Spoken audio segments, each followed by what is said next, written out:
የለውጥ ፍኖተ ካርታ ተዘጋጅቶ የዳኝነት አካሉን ስራ ይበልጥ ውጤታማ ለማድረግ ምቹ ለማድረግ እንደዚሁ ደግሞ ዋናው ዓላማ ደግሞ ፍትህን ታማኝነት ያለው ለህዝቡ ስለሆነ ያን ማድረግ የሚያስችል ስራ ለመስራት መጠነ ሰፊ ስራዎች እየሰራን በጋራ እንገኛለን።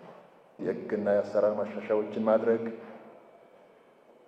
የስራ አካባቢዎችንና መሰረተ ልማቶችን ማሟላት፣ አገልግሎቶቹ በቴክኖሎጂ የተደገፉ እንዲሆኑ፣ የታገዙ እንዲሆኑ፣ የዘመኑ እንዲሆኑ አስፈላጊውን ከፍተኛ በጀት በመመደብና የሰው ኃይልና ተቋማትን በማስተባበር እና አሁን የታዩ ጅምር የቴክኖሎጂ ስራዎች እጅግ የሚያበረታቱ ስለሆነ እነዚህን አጠናክረን መቀጠል ይኖርብናል። በየደረጃው ያለው የዳኝነት አካል የተጀመሩ የለውጥ ስራዎች ይበልጥ ተጠናክረው እንዲቀጥሉ የራሳችሁን አስተዋጽኦ ደግሞ እንደምታደርጉ እምነቴ ሙሉና የጸና ነው። የዳኝነት ነፃነት ከተጠያቂነት ጋር እውን ማድረግ የሚያስችሉ የህግ ማዕቀፎችን፣ የአሰራር ስርዓቶችን በመዘርጋት የህዝብን አመኔታ ያተረፉ ተቋማት እንዲኖሩን ማስቻል ከሁላችንም ይጠበቃል።